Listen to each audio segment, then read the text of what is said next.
우리 사회에서 벌어지고 있는 이슈에 대해서 살펴보는 시간 시시각각입니다. 오늘도 쿠키뉴스 지영희 기자 나와 있습니다. 안녕하세요. 네, 안녕하세요. 쿠키뉴스 지영희 기자입니다. 네, 오늘은 어떤 주제 준비되어 있습니까? 네, 요즘 탈코 선언을 하는 젊은 여성들이 늘고 있습니다. 탈코 선언에서 탈코는 탈코르셋의 준말로 남의 시선을 의식해서 억지로 예쁘게 혹은 여성스럽게 꾸미는 것을 거부하는 여성주의 운동을 말하는 건데요. 화장을 하지 않고 예쁨보다 편함을 고려해 옷을 고르는 삶을 살겠다는 겁니다. 또 단순히 안 꾸미는 것에서 벗어나 그녀들의 소비 생활 자체가 달라지고 있다고 해서 관련 내용을 살펴보려고 합니다. 네, 원래 코르셋은 몸을 압박하는 보정 속옷을 뜻하는데요. 최근 20대 여성 위주의 2세대 여성 운동이 활발해지면서 탈코 운동이라는 단어가 또 널리 쓰이게 됐습니다. 최근 동향 좀 살펴보고 가도록 하죠. 자, 먼저 용어 정리부터 해볼까요? 탈코르셋이 구체적으로 어떤 걸 의미합니까? 네, 말 그대로 여성의 외모에 대한 코르셋에서 탈피하겠다는 운동인데요. 그동안 사회에서 여성스럽다고 정의한 외형과 모습에서 벗어나자는 뜻입니다. 예를 들면 짙은 화장이나 긴 생머리, 치마나 하이힐, 과도한 다이어트 등을 거부하는 행위를 말하는 건데요. 실제로 탈코르셋을 외치는 여성들은 민낯에 삭발을 하고 펑퍼짐한 바지를 입고 다니는 건 여성이 아니냐며 반문하기도 합니다. 네, 이게 탈코르셋이 궁극적으로 지향하는 바가 여성의 외모는 어떠어떠해야 하는가라는 어떠한 정의를 하는 데 있는 건 아닌 거죠? 네, 탈코르셋 운동은 여성다움은 획일적으로 강요하는 사회적 억압에 맞서는 행위라고 볼 수 있습니다.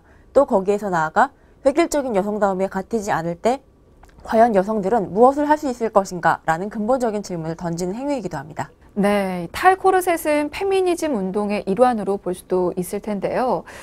탄생 배경에 여러 가지가 있겠지만 그중 하나로 미스 코리아 선발대회를 또 꼽을 수가 있을 것 같습니다. 그동안 미스 코리아 선발대회를 중단하라는 주장이 이어졌고, 그리고 올해 같은 경우는 노출이 심한 수영복 그리고 하이힐 심사를 중단하겠다는 발표를 했는데 오히려 더 선정성 논란에 휩싸인 것 같아요. 네, 그렇습니다. 올해는 전년도 미스코리아 수상자들이 시상식에 앞서서 한복쇼를 선보였는데요. 쇼에 등장한 한복은 미니스커트보다 짧은 길이이거나 몸에 달라붙고 저고리는 속이 비치는 디자인이었습니다. 거기에 저고리를 벗는 쇼까지 벌였는데요. 타회자는 무대의 컨셉 자체가 한복을 속옷인 코르셋처럼 변형시킨 거라고 설명을 해서 논란이 일었습니다. 네, 그러니까 올해부터 수영복 심사를 폐지한다고 밝히긴 했지만 사실 지난해 대회 수상자들이 입고 나온 한복 드레스 의상이 또 비판을 받았는데요. 이게 주최 측 설명이 오히려 더 문제가 된 것 같아요. 네, 그렇습니다. 주최 측은 한국과 유럽의 대표적인 복식인 한복 그리고 코르셋을 결합한 새로운 형태의 한복 드레스라고 설명을 했는데요. 주최 측이 18세기 유럽의 대표적인 복식이라고 소개한 코르셋은 여성운동 진영에서는 여성에게 가해지는 억압의 의미로 쓰이고 있기 때문에 문제가 될 수밖에 없는 겁니다. 사실 그 SNS 등을 통해서 그 해당 대회 영상을 접한 많은 누리꾼들이 또 부정적인 반응을 보이기도 했죠. 네, 많은 의견이 있었는데요. 이럴 거면 차라리 수영복 심사를 하라는 의견부터 수영복 심사를 없앤다면서 한다는 게 아름답지도 창의적이지도 않은 코르셋 한복이냐며 수영복 심사를 폐지한 대회 의미마저 퇴색했다는 비판도 있었습니다. 네, 과연 아름다움의 기준이 이게 외모로 결정되어서는 안 된다는 주최 측의 그런 취지가 얼마나 달성이 됐는지 좀 의문이 드는 부분이기도 한데요. 다른 분야도 좀 살펴보겠습니다. 탈코 운동이 대중문화 쪽으로도 나타나고 있다고요? 네, 걸그룹 마마무는 MBC 음악중심에 출연해서 트레이닝복과 맨투맨 티셔츠, 운동화 차림으로 무대에 올랐는데요. 또 다른 걸그룹 이달의 소녀 역시 타이틀곡 버터플라이 공연마다 이전에 주로 입던 짧은 테니스 치마 대신에 긴 바지 정장을 입고 무표정으로 군무를 펼쳤습니다.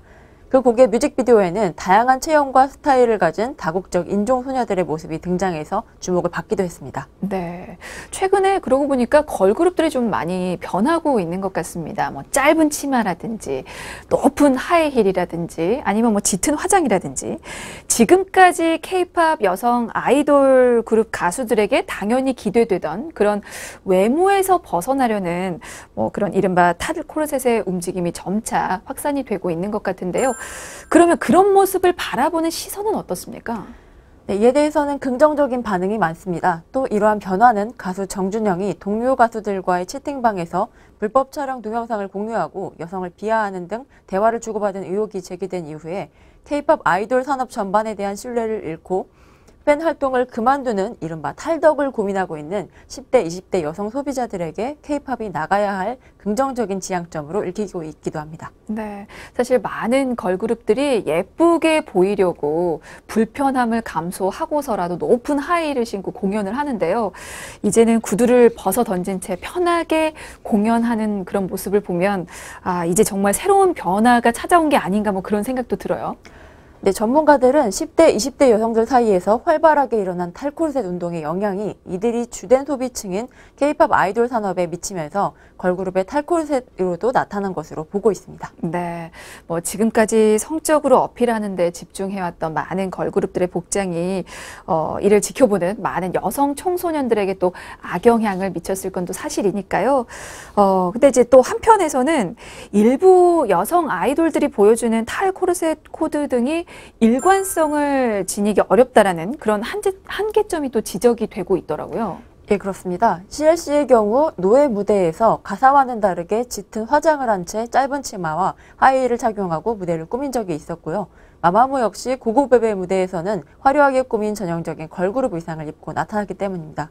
그래서 기본적으로 아름답고 이상적인 외관을 보여주는 것에 방점이 찍힌 K-팝 아이돌 산업에서는 걸그룹이 페미니즘 운동에 부응하는 탈코르셋을 하는 것은 애초에 불가능하다는 지적도 나오고 있는 상황입니다. 네. 근데 사실 그런 논란들조차도 유의미한 어떤 변화의 한 과정으로도 볼 수 있을 것 같아요. 사실 뭐 그런 시도조차도 허락이 되지 않았던, 그러니까 전혀 용기를 내지 못했던 시절이 불과 얼마 전이잖아요.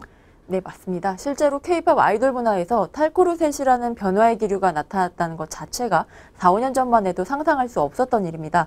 아직은 완전히 적응하기 어려운 게 사실이다 하더라도 그런 시도와 논의가 계속된다면 아이돌 제작자와 소비자 모두 변화할 수 있게 될 것이라고 긍정적으로 보는 의견도 많습니다. 또 걸그룹의 꾸밈에 대한 문제 제기가 결국에는 여성 아이돌이 처한 노동 환경에 대한 개선의 목소리로 이어져야 한다는 지적도 나오고 있습니다. 네, 뭐 걸그룹을 둘러싼 억압적인 환경이 또 개선될 수 있도록 변화가 필요할 것 같습니다. 자, 그리고 최근에 광고에서도 탈코르셋이 보인다고 하는데요. 그 부분도 좀 보고 갈까요? 어떤 광고가 화제를 모았습니까? 네, 사회적인 편견에 맞서는 캠페인을 꾸준히 펼쳐온 한 스포츠 브랜드가 탈코르셋 운동에 동참했습니다. SNS에 공개된 화보를 보면 모델은 오른쪽 팔을 목 뒤로 돌려서 왼쪽 스포츠 브라 끈을 잡아당기고 있는데요. 모델의 겨드랑이 털을 제모하지 않은 상태입니다.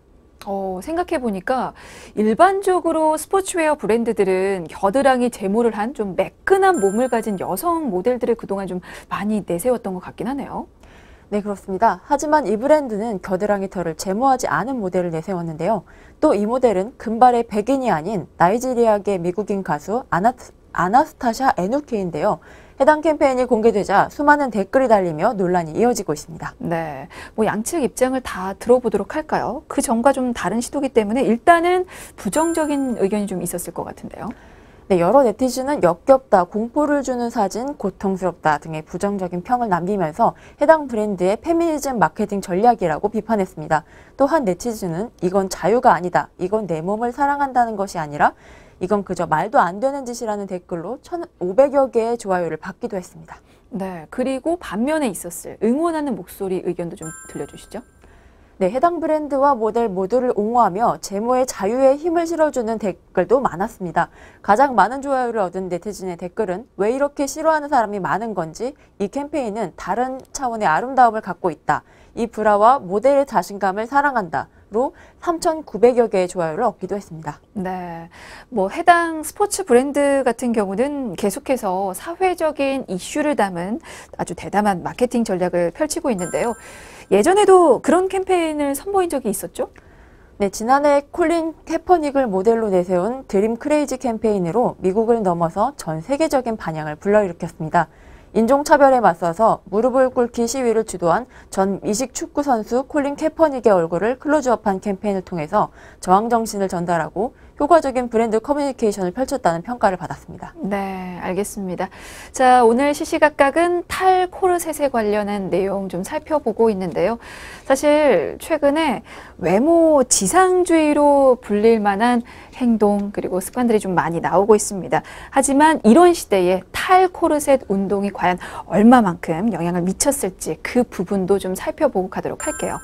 자, 일단은 소비 품목에서 변화가 생겼다고요? 네, 통계청 빅데이터 센터가 제공한 한 신용카드의 매출 기록을 분석한 결과에 따르면 화장품과 헤어샵, 성형외과 등 꾸밈과 관련된 업종에서 20대 여성의 매출이 꾸준히 줄고 있는 것으로 나타났습니다. 대신 자동차 판매가 가장 크게 증가한 것으로 드러났고요. 네, 분석 자료를 좀 더 자세히 들여볼까요? 카드 매출 기록을 어떻게 분석한 겁니까?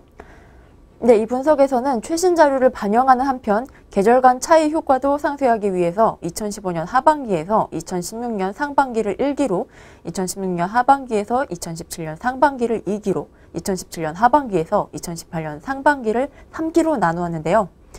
전국 각 지역과 성별, 연령에 고루 분포된 표본입니다.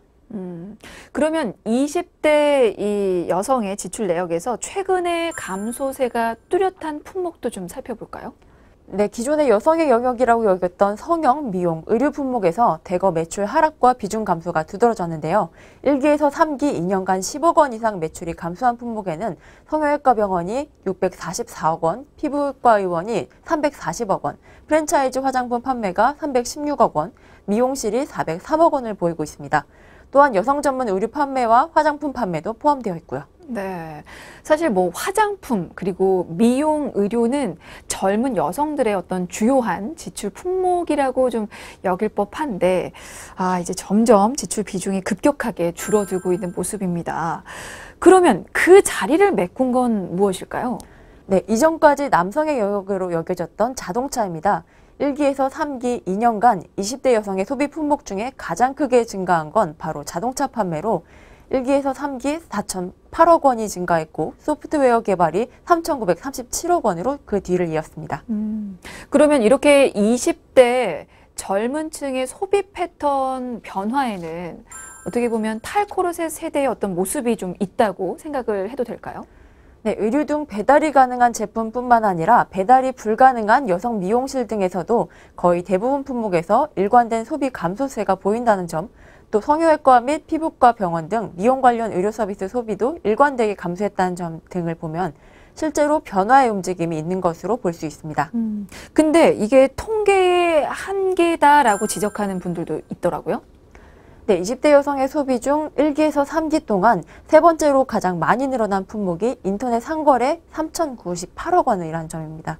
인터넷 상거래를 구성하는 품목이 어떤가에 따라서 의류 및 화장품 소비가 단지 인터넷 결제 방식으로 넘어갔음을 의미할 수도 있습니다. 뭐 앞으로의 상황을 좀 더 지켜봐야 되겠고요. 그리고 또 소비 품목에서 변화가 생긴 것뿐만 아니고 서점가에서 또 20, 30대 여성 소비층을 중심으로 페미니즘 관련한 어떤 서적 판매량이 늘고 있다고 하더라고요. 어떻습니까? 네, 우리에겐 언어가 필요하다. 입이 트이는 페미니즘이라는 제목의 책은 2016년 8월 기준 출간 전 사전 예약 판매만으로 한 인터넷 서점에서 여성학과 젠더 분야 베스트셀러 2위에 올랐습니다. 또 지난해 도서 키워드 매출의 키워드는 페미니즘이었는데요. 한 대형 서점에 따르면 2017년 페미니즘 도서의 판매량은 41,800권으로 전년 대비 2.1배 증가했고요. 여성학 분야 신간도 평균 30종에서 78종으로 늘어난 것으로 알려졌습니다. 네, 관련된 서적을 찾는 여성분들이 점점 늘고 있는 것 같은데요. 이런 분위기가 올해도 그대로 이어지고 있다고 볼 수 있을까요?